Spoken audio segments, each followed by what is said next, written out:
Good evening, everyone. My name is Bonnie. I want to say, just to start off, that it has been an absolutely lovely evening, and sharing these stories with all of you has been a joy, and I'm very much looking forward to our last one tonight. If you do not know Saratoga Plan already, we are your local land trust. We have been around for about 20 years, and we serve the Saratoga County region in protecting land and nature. And some of you may be familiar with land trusts already, or might be hearing that term for the first time. But the crux of it is that we are protecting land, whether we are owning it in fee title and holding those titles, or we're buying development rights, such as we're about to hear on this agricultural easement. And so across the county currently, we hold about 7,300 acres that have been protected in perpetuity. And let's take a second to think about that. Forever. Those lands will never be developed.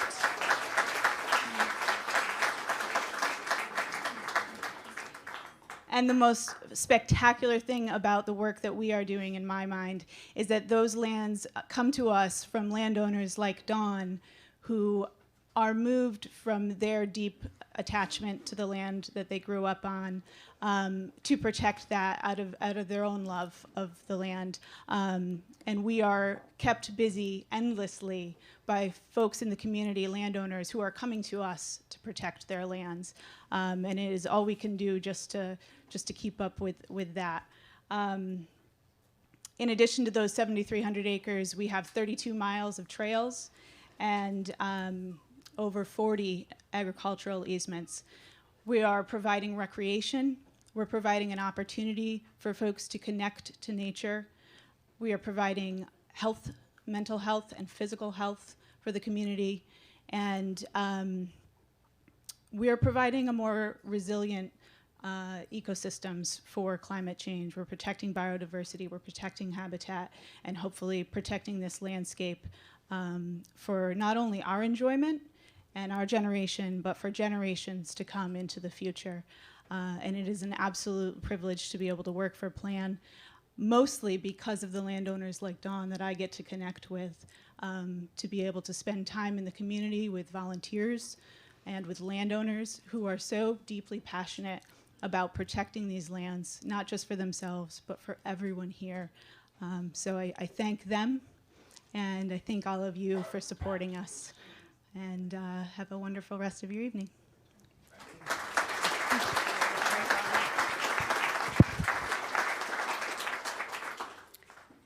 Hi, my name is Dawn Zurek, and I'm here representing Saratoga Plan, which, as Bonnie said, is preserving land and nature. And in this case, it's farmland.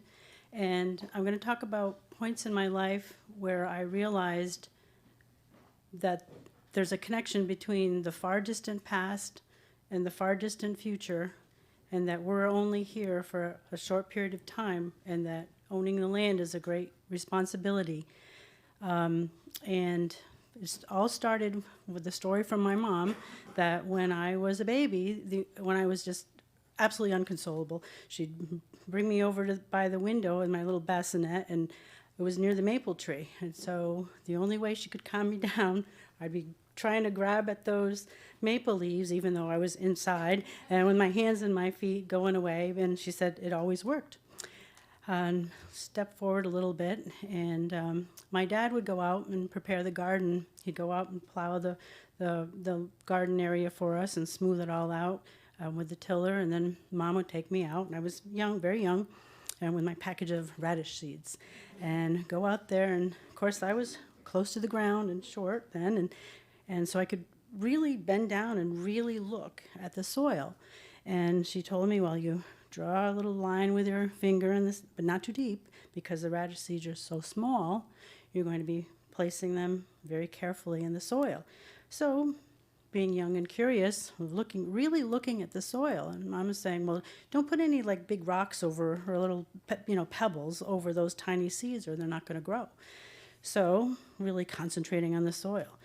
So then, stepping forward a little bit, got old enough that I had some responsibilities on the farm. And of course, you live on a farm, you've got your pet rabbit, you've got your beloved dog, you've got your pony. And I didn't really know, I was very young, and I didn't know my pony was very old. So, but one day, went out to the barn, and there's my pony lying there. And it's like, wow, it's not moving. Never saw the pony not moving. So, still not moving. I run down to the house, Mom, something's really wrong. So, at this round about the same time, I had an uncle die.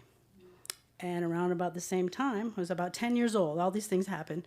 I was also in, religious instruction class, so they're talking about heaven and, going on to heaven. So I was getting this heavy dose of all of this, and then my dog, my beloved dog, decides that my pet bunny should be lunch. So that was it. I said, all right, got to think about this. Nothing's permanent. And this was a heavy dose early on. But I came to the realization that I, too, not permanent. So, but on the bright side, it was right about the time when I was old enough that my father took me out and taught me how to drive the riding lawnmower. And boy, did I think I was cool.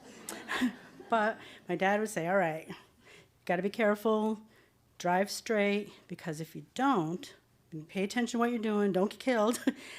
But if you don't drive straight and pay attention exactly to that land, you're going to leave strips of unmown grass, you're going to turn too sharp, everybody's going to see that you didn't really do it right. So I thought, can't let that happen. So concentrating, great. Graduated eventually to the Super C tractor. And I got to go out there in the field and rake hay. So, not the coolest thing to be doing when you're a teenager, but I thought, well, all my friends go on vacation. They all come back to school with a tan. So I'm going to get that bathing suit on, put the shirt on, drive the tractor out there, and so there I would go. I'd get way out in the backfield, take that shirt off, ride around with that bathing suit on, getting myself a rotisserie tan. So when I went to school in September, everybody's like, wow, where'd you go on vacation? We're in the dairy business. You don't go on vacation. But, all was great with that. So, but that same Super C tractor, that same rake, taught me another lesson. There I am out there, cut the corner too short. Remember what Dad said before with the lawnmower? Well, here I am on the tractor, cut the corner too short, got that tire bumped right up against that rake behind me. Couldn't go forward, couldn't go backward, couldn't figure out how to undo it. At the same time, I thought, well, I've got to go walk all the way back. So I'm walking along and I'm thinking, well, I know that I really might not be cut out for this farming business because it's terrible. I can't stomach seeing the cows have the calves. I'm really not into that medical stuff with the cows. And I'm not really patient with repairing things with my dad. And now I've got myself in this jam. Well, fortunately, I was doing fine in school. Of course, my parents realized that, I was probably more off in the going off to college direction than in the being a good dairy farmer direction. It's not quite cut out for it. So off to college I went. And this turned into a realization that I could never really go too far away from the farm, that I always had to come back. And I was planting blueberries or always gardening and always coming back to the farm, even to the point where I should have been going to Chicago or New York or San Francisco for a career. I'm like, I'm not doing that. I'm giving that up. I'm going to stay local. And, realizing that it was in my heart. And so because of these choices and staying in my community, they asked me if I would be on the planning board of my town. So there another eye-opening experience happens. There I am, sitting there seeing plans of farms that I used to visit with my father and mother and our neighbors, that they were subdividing these farms. I mean, there was a person in the audience here, Joni and Chet's farm, and they had these beautiful horses and this beautiful pond, and lo and behold, part of it got subdivided. And I'm like, wow, I don't think I can let this happen to our farm. I can't be a farmer. I know I'm limited, but I can't let that happen.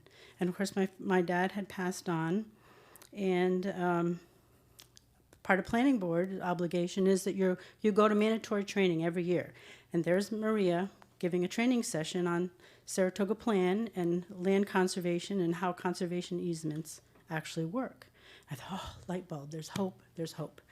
So talked to Mom, and my father had won some conservation awards during his lifetime, and so Mom and I thought, well, this is the appropriate thing to do. So when you do a conservation easement, you give up some opportunity for money. But I've already been doing that all along because I could never leave the farm. So Mom and I went ahead and decided to go through the process of conserving the farm, because the realization of being a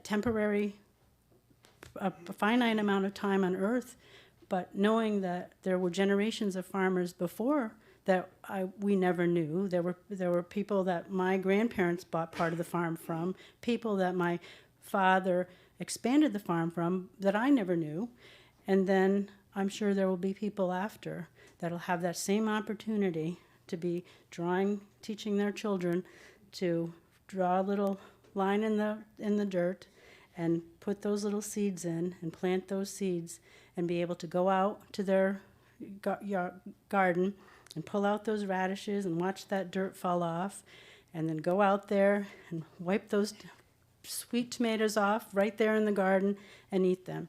And understanding the land, that the land transcends our lifetime, but it's the greatest gift that could be given to people in the future, to know that they will have that opportunity as well to get in trouble with the tractor, drive that lawnmower, and live that life. And it really was a wonderful life. So, and thank you for Saratoga Plan.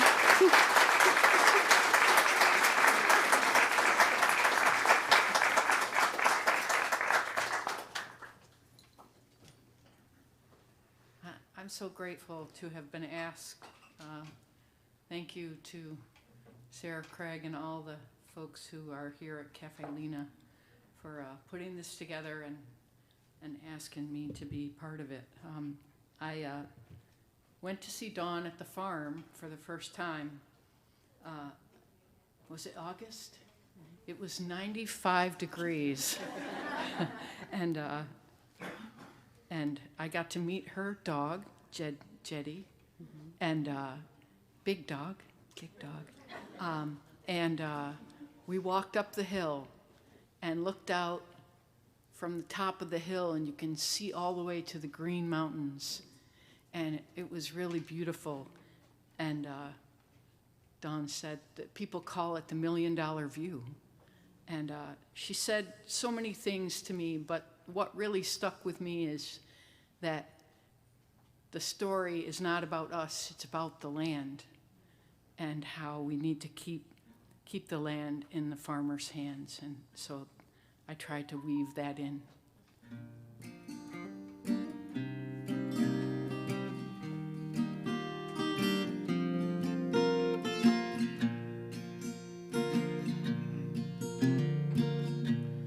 Nope, I can't see my words. If you're right behind these lyrics, I'm very sorry. But if I don't see them, you won't hear them.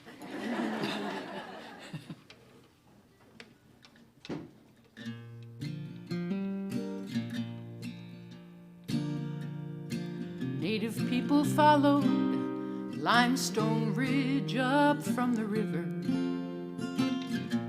They found a fertile hillside where 3 sisters would thrive.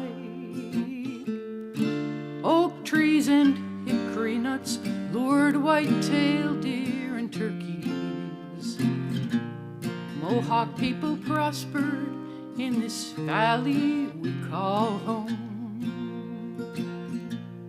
And they keep the land in the women's hands.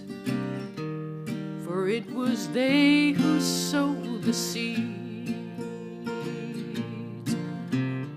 Mothers led the clans, and they made their plans to raise the food their people need.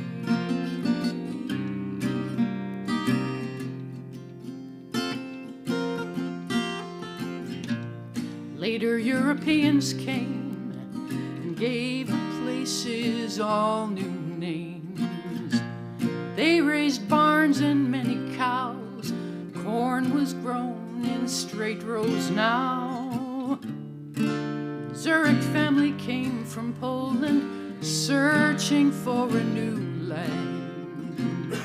They bought this farm with views Green Mountain, sunrise every morn.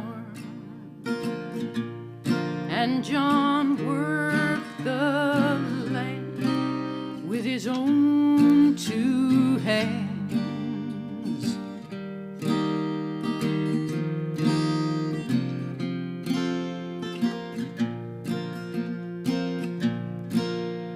And John worked the land with his own two hands. No days off for calving season, and he plowed new fields to increase the yield.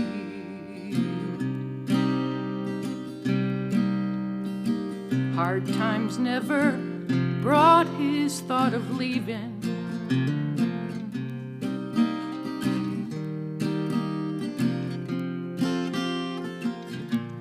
John and Dorothy had a daughter, and they named her Dawn. She remained a only child, no sons to carry on. Dawn had her college years, and she built a strong career. Her nest egg would benefit one day when she returned. And they keep the land in the farmer's hands. Sunflowers nodding in the sun, and the barns still stand because they worked with clay. Honor past and future generations.